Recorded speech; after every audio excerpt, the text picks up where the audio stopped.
Bismillahirrahmanirrahim. Assalamualaikum warahmatullahi wabarakatuh.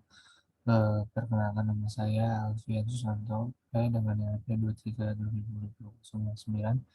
Di sini saya akan mempreview hasil proposal saya dalam mata kuliah metode penelitian. Jadi di sini saya mengambil judul titik banjir Jakarta bertambah jadi 31 RT 50 jiwa mengungsi.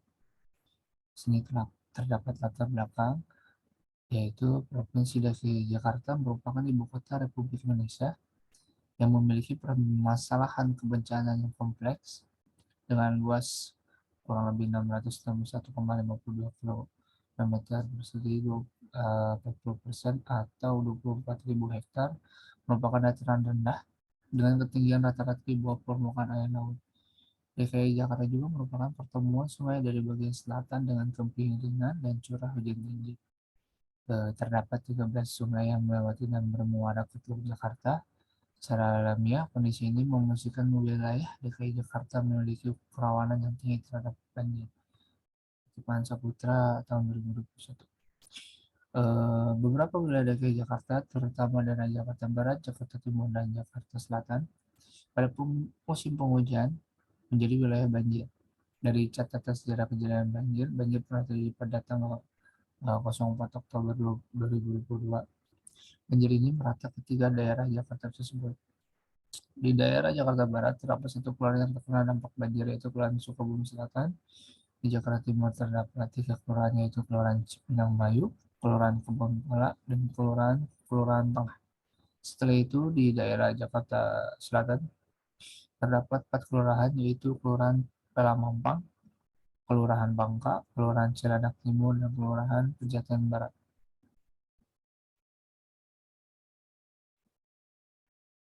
Selanjutnya, berulangnya kejadian banjir ini menyebabkan kerusakan dan kerugian terhadap aset karena banjir yang melanda DKI Jakarta.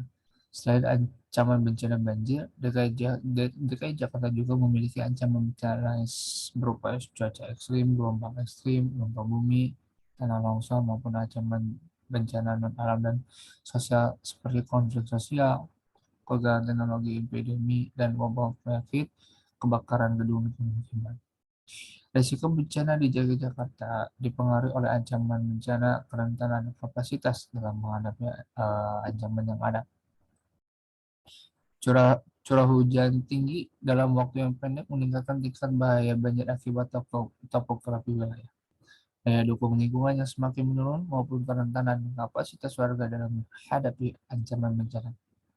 Penurunan permukaan tanah yang diakibatkan oleh eksploitasi air yang melebihi dan pembangunan infrastruktur semakin meningkatkan ancaman banjir dan meningkatkan kerentanan wilayah maupun komunitas di Jakarta. Di mana Aprilia Sunda ini tahun 2015. Warga Jakarta yang terdampak banjir ini melakukan peristiwa ini terus terjadi.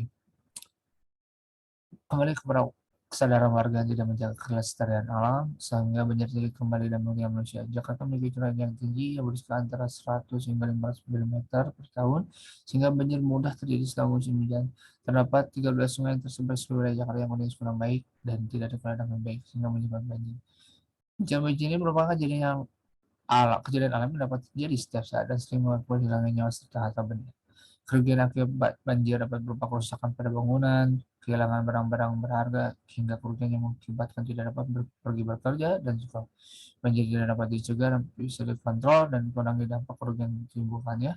Selain itu, banjir dikategorikan menjadi salah satu bencana alam yang selalu terjadi di beberapa wilayah negara kesatuan Indonesia. Setiap musim hujan datang melanda ibu kota Jakarta, bencana banjir selalu terjadi. Hal ini mengakibatkan kerusakan dan kerugian yang timbul karena bencana banjir terlihat dari masyarakat yang cukup resah dengan dampak diterima dari bencana ini.